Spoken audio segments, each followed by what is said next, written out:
ગોસ્વામી શુભમ છે। શુભમભાઈ, કઈ પ્રકારની ગેરરીતિ હાલ અત્યારે રાજકોટ જિલ્લા કક્ષાની સ્પર્ધામાં થઈ રહી છે અને કયા રમત માટે ગેરરીતિ થઈ છે? હું 800 નો પ્લેયર છું। 800 ના ઓપન એજમાં અત્યારે અમે રમવા આવ્યા હતા અહીંયા। એના માટે એક આપણે વિશાલભાઈ કરીને છે, એક એ ડાયરેક્ટ અમે ઝોન કક્ષાનો ગેમ રમ્યા ત્યારે એ હતા જ નહીં હાજરમાં, અને અત્યારે ડાયરેક્ટ એને ઉતારવામાં આવ્યા છે। અને હું આવડિયા રજૂઆત મેડમ પાસે ગયો કરવા, તો કે તમે ક્યાં હતા? મેડમ દ્વારા મને એવો જવાબ આપ્યો કે તમે કઈ જગ્યાએ હતા? મેં કીધું હું મેડમને રજૂઆત કરવા ગયો હતો, એની માટે મને ડિસ્ક્વોલિફાય કરવામાં આવ્યું।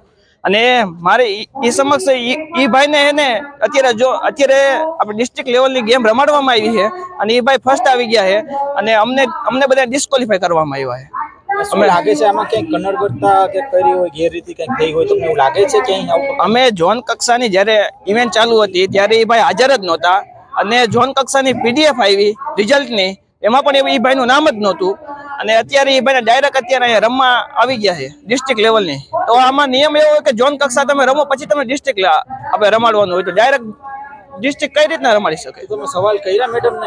મેડમને સવાલ કર્યા તો મને 800 મીટર માટે ડિસ્ક્વોલિફાય કરવામાં આવ્યો। આપની માંગણી શું છે? સરકાર સમક્ષ આપે પણ કંઈક રજૂઆત કરી છે? અમે આપણા ખેલ મંત્રી છે હર્ષ સાહેબ સંઘવી, અને અમે ઓલું ટ્વીટ કર્યું છે, અને ટ્વીટ અમે કર્યું છે, એના બદલ સાહેબને અમને એ જ માંગ છે કે ખેલ મહાકુંભમાં વધારે વધારે બાળકો જે અત્યારે આવે રમવા, એનું ભવિષ્ય જોખમમાં છે, એની માટે કાયદેસરની કાર્યવાહી કરવામાં આવે। અને આવડા મેડમને અમે રજૂઆત કરી તો મેડમ અમને ગુસ્સે થઈને અમને કહે છે કે તમે ગ્રાઉન્ડની બહાર વયા જાઓ। એ રીતના તો કેમ ચાલે? આપનું નામ? મારું નામ મહેશ ગિરી ગોસ્વામી। મહેશભાઈ, આજે આપણે ટ્વીટ કર્યું છે, કોને ટ્વીટ કર્યું છે અને શા કારણે ટ્વીટ કરવામાં આવ્યું છે? હાલ અત્યારે જિલ્લા કક્ષાની ખેલ મહાકુંભની સ્પર્ધા ચાલી રહી છે। મેં આપણા ખેલ મંત્રી શ્રી હર્ષ સંઘવી સાહેબને ટ્વીટ કર્યું છે કે સાહેબ, અહીંયા રાજકોટ જિલ્લામાં ખેલ મહાકુંભની ડિસ્ટ્રિક્ટ લેવલની ઇવેન્ટ ચાલુ છે, તો એમાં એવી રીતે હોય છે કે તમે ઝોનમાં સિલેક્ટ થાવ છો તો તમને ડિસ્ટ્રિક્ટ રમવા માટેનો મોકો મળે છે। તો ઝોનમાં જે પ્લેયરો રમ્યા નથી એ પ્લેયર અત્યારે ડિસ્ટ્રિક્ટ રમવા માટે આવી ગયા છે, એટલે એના માટે મેં હર્ષ સંઘવી સાહેબને ટ્વીટ કર્યું છે।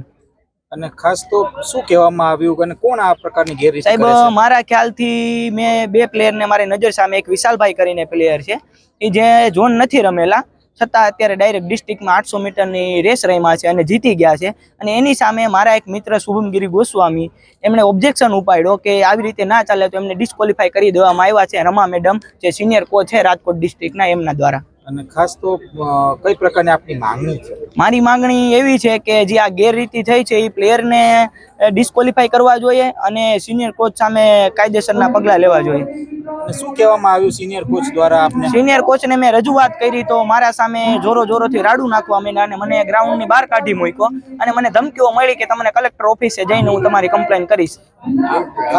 ખાસ તો શું કઈ પ્રકારની ગેરરીતિ છે અને ખાસ તમને કેવી રીતના ખબર પડી? મને ગેરરીતિ વિશે જાણ થઈ કે પીડીએફની અંદર ઝોનમાં જેટલા ક્વોલિફાય થયેલા પ્લેયરની પીડીએફો આવે છે, તો એ પીડીએફની અંદર જે વ્યક્તિના નામ નહોતા એ વ્યક્તિ ગ્રાઉન્ડમાં ઉતરી અને ગેમ રમતા હતા, એટલે મને શંકા ગઈ અને મેં મેડમ સાથે વાત કરી તો મને જાણવા મળ્યું કે આ રીતે ગેરરીતિ થાય છે।